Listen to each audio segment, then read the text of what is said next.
안녕하세요. 백혜라입니다. 이번 시간의 주제는 네트워크 시대에 대해서 한번 공부를 해 보도록 하겠습니다. 여러분, 네트워크의 의미가 뭐냐? 연결과 묶음이라는 의미를 갖고 있는데요. 특히 우리는 이제 정보통신 네트워크, 즉 정보를 통신이나 망을 통해서 주고받는 과정들을 보통 이제 저희가 말하는 네트워크라고 부르기도 하죠. 예를 들면 우리가 컴퓨터를 여러 가지 이제 몇 대를 놓고 그냥 전선에 연결한다고 해서 네트워크라고 얘기하지는 않고요. 그 어떤 연결된 걸 통해서 데이터라든가 뭔가의 작업을 연속적으로 이어서 다른 디바이스에 보낼 수 있다거나 받을 수 있는 상황들을 전제를 하는 것이기 때문에 따져보면 다양한 정보와 데이터를 주고받는 것을 네트워크라고 표현한다. 이렇게 말씀을 드릴 수가 있겠습니다. 네트워크는 기본적으로 속도가 빠를수록 구성되어 있는 기기가 많을수록 또 구성되어 있는 기기의 수준이 높을수록 굉장히 많은 가치를 만들어내게 되는데요. 웨칼퍼의 법칙처럼 우리 거의 제곱배로 증가하기 때문에 네트워크 디바이스에 구성되어 있는 사람의 참여서, 그다음에 컴퓨터의 숫자, 컴퓨터의 성능이 얼마나 되냐, 그다음에 그 안에 들어있는 데이터가 얼마나 중요한 데이터에 따라서 굉장히 폭발적으로 성장을 하게 되는 거죠. 이런 것들을 볼 때 네트워크에는 몇 가지 구성 요소를 갖게 되는데요.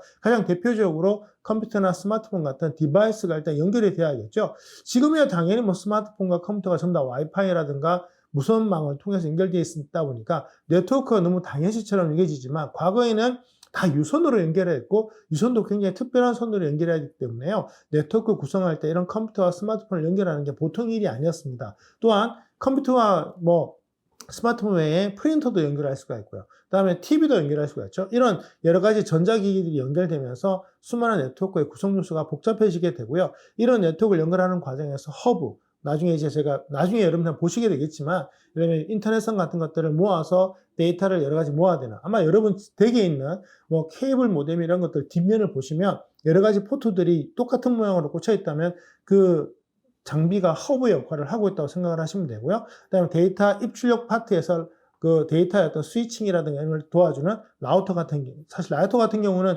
일반인들은 거의 다룰 분야는 아니지만 기본적으로 기업이나 어떤 전문적인 망을 구성할 때 필수적인 장비 중에 하나입니다. 그리고 유선망이라든가 데이터망, 무선망의 위성통신, 모바일 네트워크 이렇게 여러 가지 구성 요소를 갖고 있는데요. 기본적으로 핵심은 이렇게 보시면 될 것 같아요. 기본적으로는 하드웨어, 즉 장비가 필요하고 이 장비와 장비를 연결하는 망이 필요한데 이 망이 실제로 선이 있으면 유선이 되는 거고, 그다음에 선이 없으면 무선이 되는 건데 그 무선도 위성통신으로 연결하는 경우도 있고 와이파이망을 통해서 연결하는 경우도 있고 스마트폰처럼 그다음에 통신망을 통해서 연결하는 경우도 있다. 이렇게 이해하시면 되겠습니다. 네트워크는 1940년대 이미 연구가 되었고 네트워크의 파워가 커질 것이다 연구를 했는데요. 대표적으로는 이제 그 이후에 수많은 사람들이 시분할 시스템을 연구하거나 하면서 점점점 발전되게 되는데요. 우리가 알고 있는 네트워크가 만들어지기 위해서는 사전에 많은 어떤 작업들이 좀 필요했다는 것들을 좀 이해하시면 될 것 같습니다. 우리가 이제 보통 인터넷의 출발 그러면 알파넷이라고 하는 것들을 얘기를 하는데요. 알파넷 자체도 이전에 네트워크가 있었는데 알파넷이 등장을 하면서 이전 네트워크에서 또 하나 발전하는 개념이라 생각을 하시면 되는데요. 미 국방부 고등연구계획국, 예를 들면 미래와 차세대 전장을 연구하는 수많은 부서 중에 하나다라고 생각을 하시면 되고, 실제로 인공지능이라든가 첨단 무기를 개발하는 데 있어서 미국의 알파라는 이 고등연구계획국의 역할이 굉장히 큰 역할을 하고 있습니다.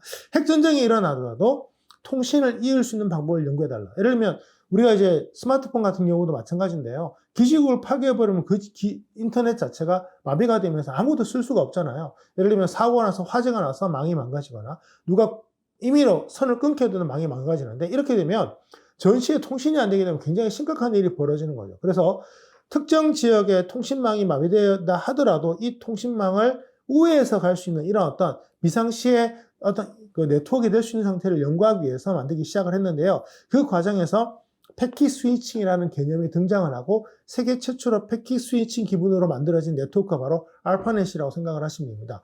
여기서 이제 많은 기기들이 붙으면서 점점점 발전하기 시작을 하고요. 1983년도에 TCP/IP라는 프로토콜이 만들어지면서 본격적인 인터넷 기반이 만들어지고 민간망이 분리가 되면서 현재 인터넷으로 발달했다고 생각을 하시면 되겠습니다. 특히 70년대 이후에 새로운 어떤 프로토콜이 등장한 것 중에서 71년도에 우리가 골뱅이라고 부르죠. 이제 이메일의 체계가 만들어지고 83년도에 TCP/IP라는 망이 만들어지는데요. TCP/IP는 통신 프로토콜을 얘기하고요. IP는 뭐냐면 우리가 알고 있는 숫자 3개씩 4자리에서 있는 그런 IPv4라고 표현하죠. 네 자리 숫자의 어떤 그런 숫자들을 얘기하는 것이 IP라고 표현합니다. 그래서 컴퓨터의 어떤 번호를 매겨서 그 컴퓨터를 일종의 식별 번호로 만드는 건데요. 지금은 이제 그 네 자리 숫자 3개씩 4개의 자리 숫자로는 포화가 돼서 IPv6까지 등장을 해서 이제 차세대 사물 인터넷 세계가 만들어지는 것도 이제 인터넷의 어떤 특징 중에 하나라고 생각을 하시면 됩니다.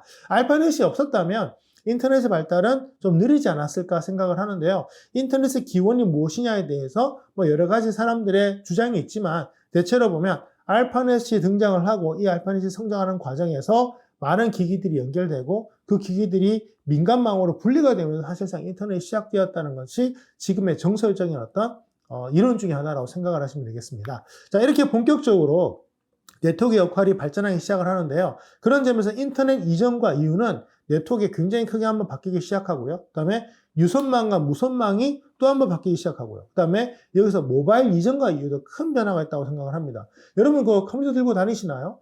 사실 우리 컴퓨터 별로 안 들고 다니죠. 아이들도 안 들고 다닙니다. 하지만 스마트폰은 들고 다니죠. 그런 점에서 본다면 인터넷 이전과 이후, 그 다음에 무선의 이전과 이후, 그리고 모바일의 이전과 이후는 굉장히 큰 차이가 있다고 생각을 하시면 될 것 같고, 그런 점에서 지금 우리가 이제 인터넷이 뭐다 이런 얘기는 별로 안 하지만 이제 무선망이라든가 모바일망에 대해서는 여전히 얘기하는 것도 그런 점에서 굉장히 중요한 분기점이라고 생각을 하시면 되겠습니다.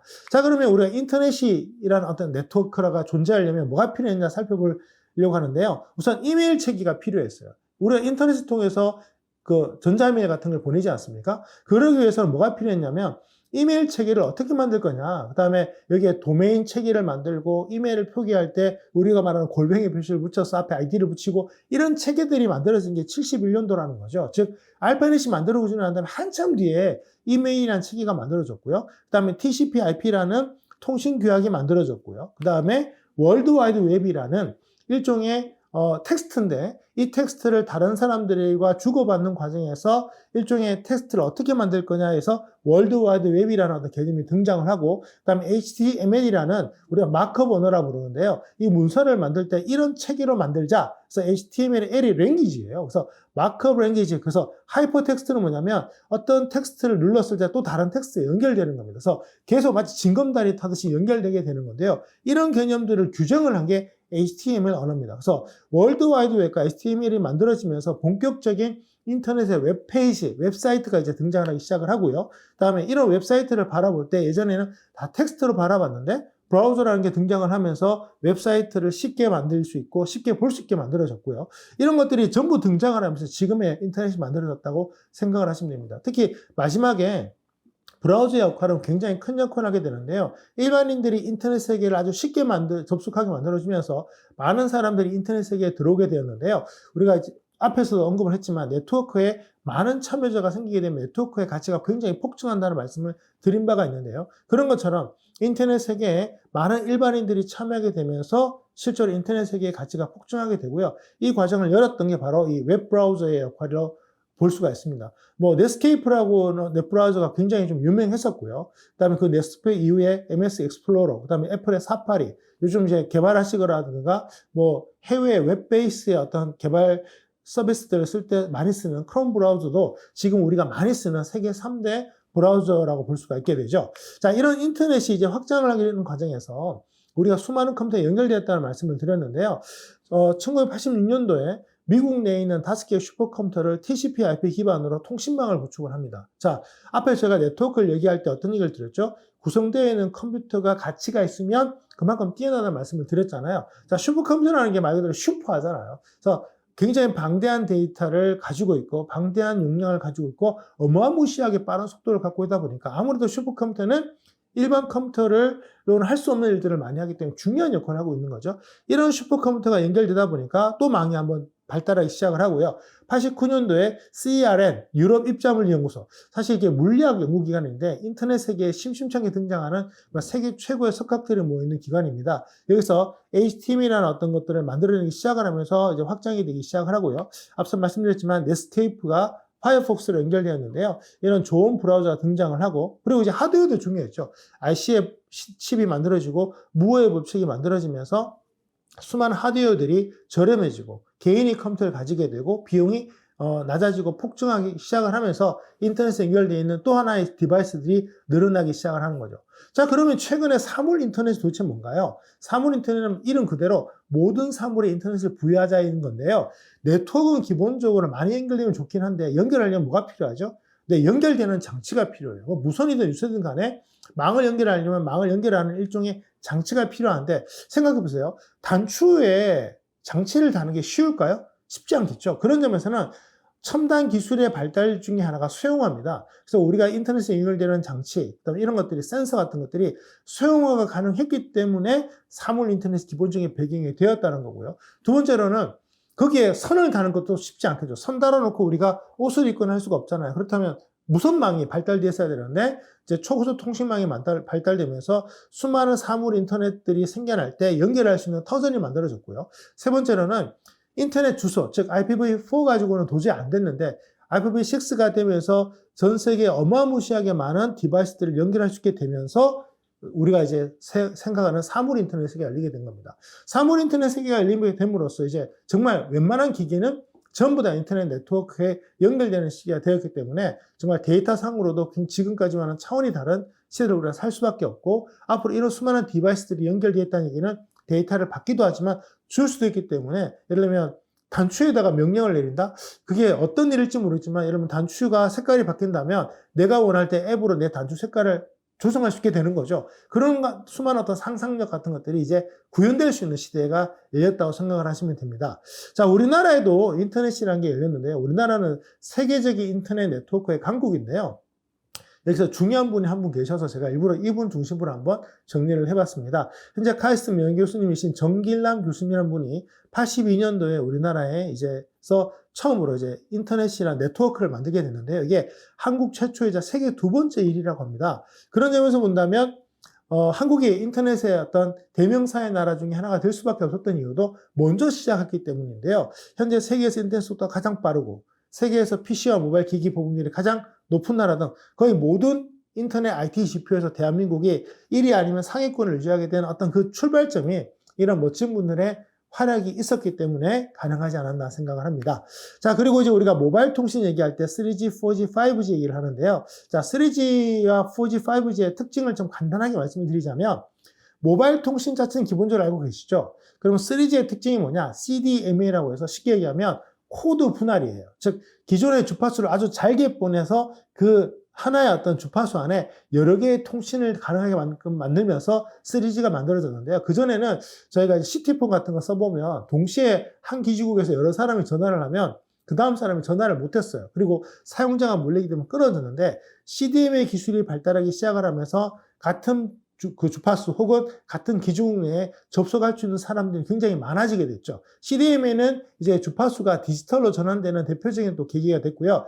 4G 시대부터는 롱텀 에볼루션이라고 표현하는데 쉽게 얘기하면 여러 개의 주파수를 묶어서 전달하는, 예를 들면 지금 이쪽 주파수가 폭주해서 많이 전달 못하면 다른 주파수 거를 가지고 와서 내가 필요한 데이터를 보내기 때문에요. 굉장히 짧은 시간에 많은 데이터를 보낼 수 있게 되어주고요. 5G부터는 극초단파, 즉 굉장히 짧은 주파수들을 쓰기 때문에 짧은 시간에 많은 전파를 보내는 대신 직진성이 뛰어나서 회절, 이 주파수 특징 중에 하나 회절인데요. 벽 뒤에는 쏘지를 못해요. 대신 빔포밍이라 해서 직진성이 워낙 뛰어나기 때문에 원하는 위치에 주파수를 쏴서 데이터를 쏠 수 있는 기술들이 만들어지는 것도 이제 5G, 6G의 시대라고 이해를 하시면 되겠습니다. 그런 점에서는 주파수의 숫자 앞에 숫자가 늘어날수록 이게 제너레이션이잖아요. 늘어날수록 데이터 자체는 10배, 100배 이상 빨리 보낼 수 있게 되고 다양한 주파수의 특징들을 우리가 활용을 해서 많은 것들을 할 수 있기 때문에 앞으로 5G나 6G가 일반화된다면 우리는 아마 이제 네트워크 문제에 있어서는 실시간으로는 전혀 문제가 안 되는 시대에 들어가기 때문에 이제 네트워크 이후에 다른 것들을 고민하는 시대가 오지 않을까 생각을 합니다. 하지만 이런 이제 스마트폰 네트워크도요.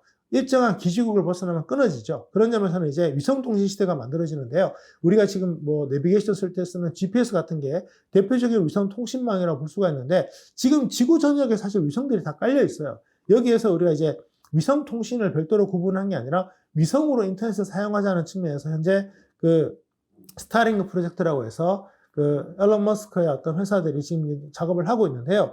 지구상에 수천 개의 위성을 저궤도에 올려서 지구 전체에 인터넷이 가능하게 하자는 게 바로 스타링크 프로젝트입니다. 그렇게 되면 이제 우리가 위성 통신을 통해서 상대방 다른 나라에 어떤 신호를 보낼 때 지연 영상도 상당히 줄어들 것 같고요. 지구 어디서는 인터넷 쓰게 되면 사막 오지에서도 인터넷 접속이 되기 때문에 그 정도 되면 지구상에 40에서 50억 명 이상이 인터넷 접속하는 시대가 열리지 않을까 생각을 합니다. 우리가 이 네트워크를 연구를 해보면 앞에서 우리가 이제 컴퓨터라든가 소프트웨어도 중요하지만 네트워크를 통해서 수많은 데이터를 연결할 수 있기 때문에 그 네트워크가 인터넷이라는 걸 통해서 수많은 사람들이 연결되면서 많은 데이터를 주고받게 되면서 가치가 높아진 것이기 때문에요.